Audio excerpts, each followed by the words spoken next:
इस बार का महाकुंभ टेक्नोलॉजी के उस दौर में हुआ जब आर्टिफिशियल इंटेलिजेंस का इस्तेमाल पूरी दुनिया में बढ़ रहा है। ये एआई का जमाना है। हमारे देश में 100 करोड़ लोगों के पास स्मार्टफोन्स हैं, इंटरनेट है, सोशल मीडिया है। समाज आधुनिकवाद के दौर से गुजर रहा है। शहरों में युवाओं का लिव इन रिलेशनशिप्स में रहना और इंटरकास्ट मैरिज करना आम बात हो गई है।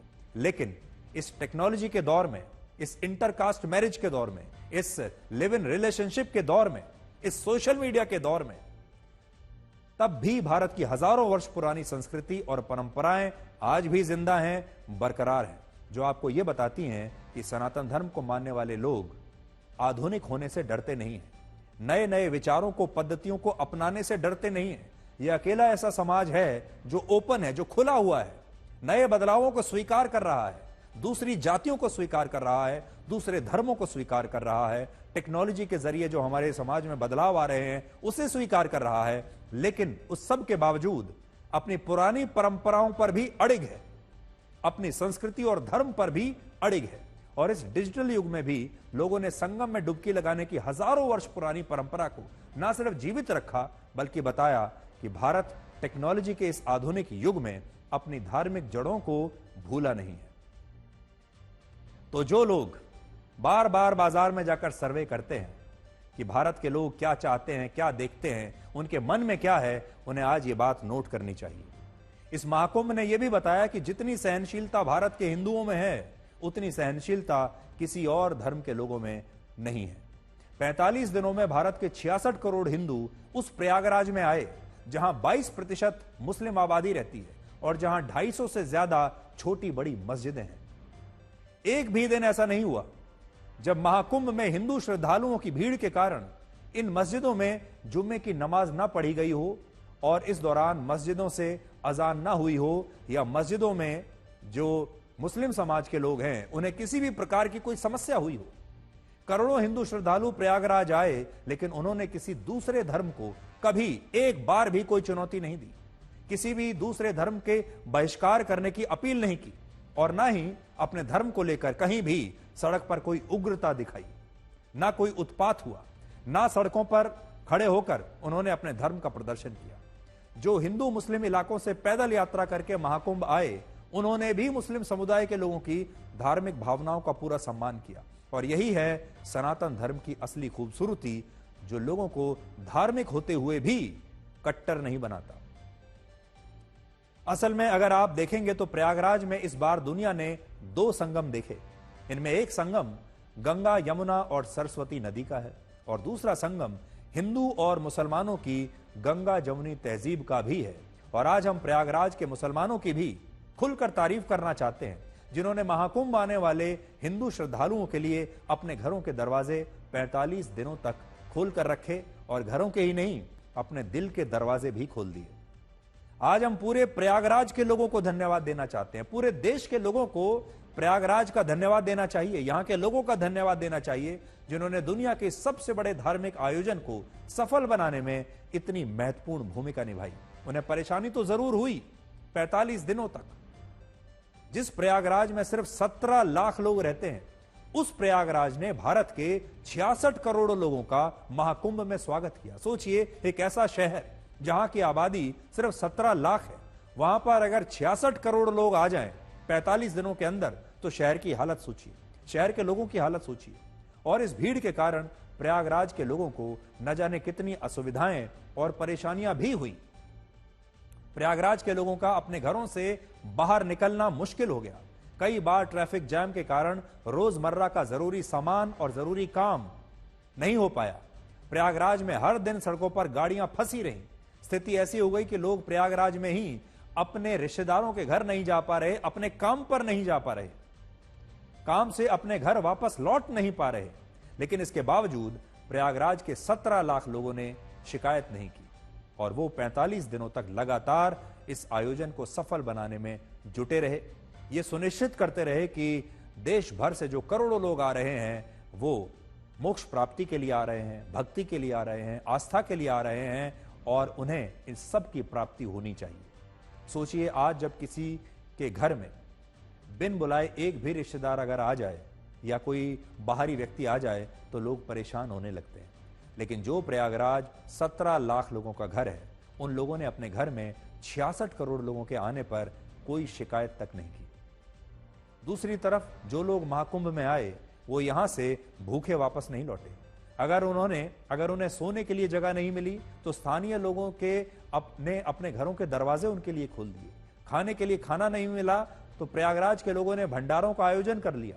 इसी तरह एक दूसरे के सहयोग से यह महाकुंभ पूर्ण हुआ है, जिससे आपको यह समझ में आएगा कि हमारे देश का जो समाज है आज भी वो कितना मददगार है एक दूसरे के लिए, कितना जुड़ाव है एक दूसरे से। आज हम मुख्यमंत्री योगी आदित्यनाथ की भी बात जरूर करना चाहेंगे, जिनके नेतृत्व में इस महाकुंभ का आयोजन हुआ और संचालन हुआ। अब तक मुख्यमंत्री योगी आदित्यनाथ की छवि एक सख्त प्रशासक की थी, लेकिन इस आयोजन के बाद अब उनकी छवि एक कुशल प्रशासक की भी बन गई है। प्रयागराज में सिर्फ 10,000 हेक्टेयर के क्षेत्र में इतना बड़ा धार्मिक आयोजन कराना संभव नहीं था, क्योंकि यह क्षेत्रफल भारत के कुल क्षेत्रफल के सिर्फ 0.001% के बराबर है और इस क्षेत्रफल में देश की लगभग आधी आबादी आ गई। 10,000 एकड़ का यह क्षेत्र था सिर्फ। आप जरा कल्पना कीजिए कि 10,000 एकड़ के क्षेत्र में भारत की आधी आबादी 45 दिनों के लिए समा गई। कितनी बड़ी बात है। और ऐसा इसलिए संभव हुआ क्योंकि योगी आदित्यनाथ की सरकार ने महाकुंभ को लेकर बड़े स्तर पर तैयारियां की थी। 25 अलग अलग सेक्टर्स में 44 घाट, 30 तैरने वाले पुल, 450 किलोमीटर की अस्थायी सड़कें, 67,000 स्ट्रीट लाइट्स, 1.5 लाख शौचालय, 3,000 से ज्यादा कैमरे, 500 AI कैमरे, 55 पुलिस स्टेशन और कुल 50,000 पुलिस कर्मियों और जवानों को वहां पर तैनात किया गया था। आज इस आयोजन से दुनिया 3 बातें सीख सकती है। पहला, इवेंट मैनेजमेंट, कैसे इतने बड़े आयोजन को कुशलता के साथ मैनेज किया जा सकता है, यह भारत ने पूरी दुनिया को बता दिया। दूसरा, क्राउड मैनेजमेंट, यानी भीड़ का नियंत्रण। 66 करोड़ की भीड़ 10,000 एकड़ के क्षेत्र में समा जाए और कोई बड़ी अप्रिय घटना ना हो, एक उस भगदड़ की घटना को छोड़कर, तो सोचिए भीड़ का जो प्रबंधन है यह भी पूरी दुनिया भारत से सीख सकती है। और तीसरा है सुरक्षा व्यवस्था। इस दौरान इतने करोड़ों लोगों, 66 करोड़ लोगों को सुरक्षा प्रदान करना, एक भी हमला नहीं हुआ, एक भी बम विस्फोट नहीं हुआ, एक भी आतंकवादी वहां तक पहुंच नहीं पाया। जितने करोड़ों लोग यहां पर आए सब सुरक्षित रूप से आए और सुरक्षित महसूस करते हुए वापस अपने अपने घर और अपने परिवारों के पास पहुंच गए। कितनी बड़ी उपलब्धि है। आप महाकुंभ के मेला क्षेत्र को एक ऐसा देश आज मान सकते हैं जहां हर रोज 1 से 2 करोड़ लोग रहते थे और सरकार उनके लिए सारी व्यवस्थाएं कर रही थी। और इस आयोजन से मुख्यमंत्री योगी आदित्यनाथ को सबसे बड़ा फायदा यह होगा कि अब वो एक राष्ट्रीय स्तर के नेता बन जाएंगे, क्योंकि देश भर से जो 66 करोड़ लोग महाकुंभ में आए, अब उन्हें मुख्यमंत्री योगी आदित्यनाथ का नाम भी पता है, उनकी तस्वीर भी पता है, चेहरा भी पता है और वो उनके बारे में सब कुछ जानते हैं। ये सारे लोग योगी आदित्यनाथ के ब्रांड एम्बेसडर बनकर वापस लौटे हैं और कोई भी नेता राष्ट्रीय राजनीति में इसी तरह से, इसी प्रकार से अपना स्थान बनाता है।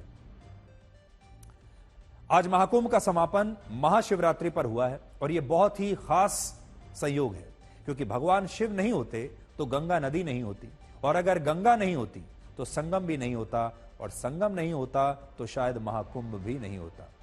गंगा भगवान शिव की जटाओं से निकलती हैं और इसके बाद ये पृथ्वी पर आकर उत्तर प्रदेश के प्रयागराज में संगम बनाती है, और इसलिए महाशिवरात्रि के दिन महाकुंभ का समापन होना एक बहुत ही विशेष दिन माना जाएगा, बहुत ही विशेष घड़ी मानी जाएगी।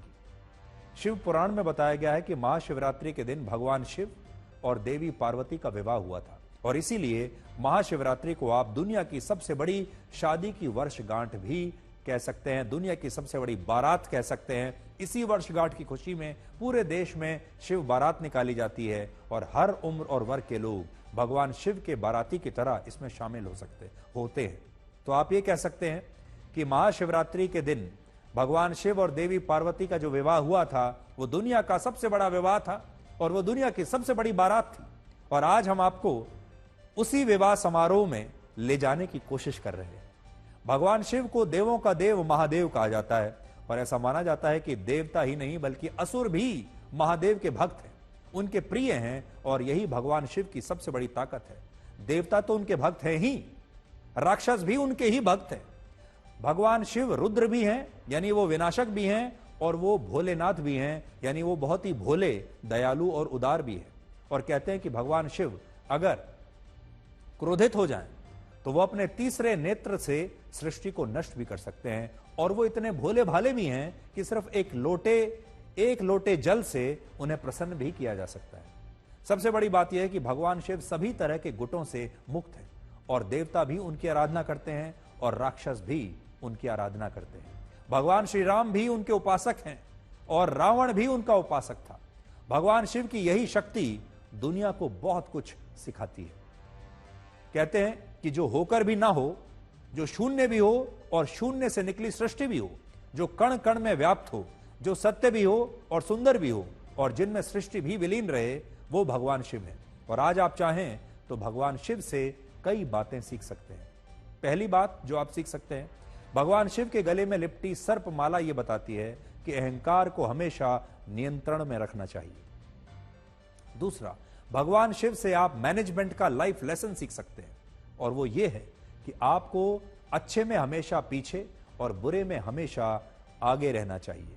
समुद्र मंथन के दौरान जब विष निकला था तब कोई भी उस विष को पीना नहीं चाहता था और इसके बाद भगवान शिव ने ही आगे आकर उस विष को पिया था। लेकिन जब समुद्र मंथन से अमृत निकला तो उन्होंने इस अमृत को देवों को पीने के लिए दे दिया, देवों में बांट दिया। यानी जब विष पीने की बारी आई तो वो खुद सामने आए और उन्होंने विष पिया, और जब अमृत पीने की बारी आई तो उन्होंने दूसरों को दे दिया। तीसरी बात जो आप सीख सकते हैं, भगवान शिव की तीसरी आंख ये सिखाती है कि जीवन में भी त्रिनेत्र का होना बहुत आवश्यक है और ये त्रिनेत्र आपके विवेक का त्रिनेत्र होना चाहिए, जिसमें आप अपने विवेक से फैसले लेकर अपने जीवन को स्थिर और सही दिशा दे सकें। इसलिए भगवान ने आपको दो आंखें तो दी हैं, लेकिन एक तीसरी भी आंख है आपके पास, शायद जिसका प्रयोग आप करते नहीं हैं, और वो जो तीसरी आंख है वो है आपके विवेक की आंख। आप उस विवेक का प्रयोग कीजिए और विवेक का ये जो त्रिनेत्र है इसे समझिए और इसे पहचानिए, इसकी ताकत को पहचानिए। और चौथा, भगवान शिव रुद्र भी हैं यानी विनाशक भी हैं, और वो भोलेनाथ भी हैं यानी दयालु और उदार भी हैं, और आपको भी जीवन में बिल्कुल ऐसा ही होना चाहिए।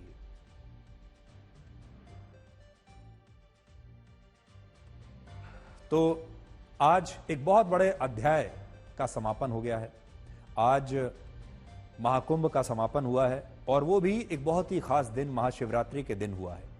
तो आप सबको बहुत बहुत शुभकामनाएं। उम्मीद करते हैं कि ये 45 दिन भारत के हर परिवार के लिए बहुत खास रहे, बहुत विशेष रहे।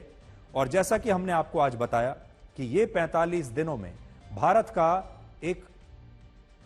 एक अलग स्वरूप, भारत का एक अलग रूप आपको देखने को मिला है। और बड़ी बात यह है कि इसे आप एक सर्वे मानिए।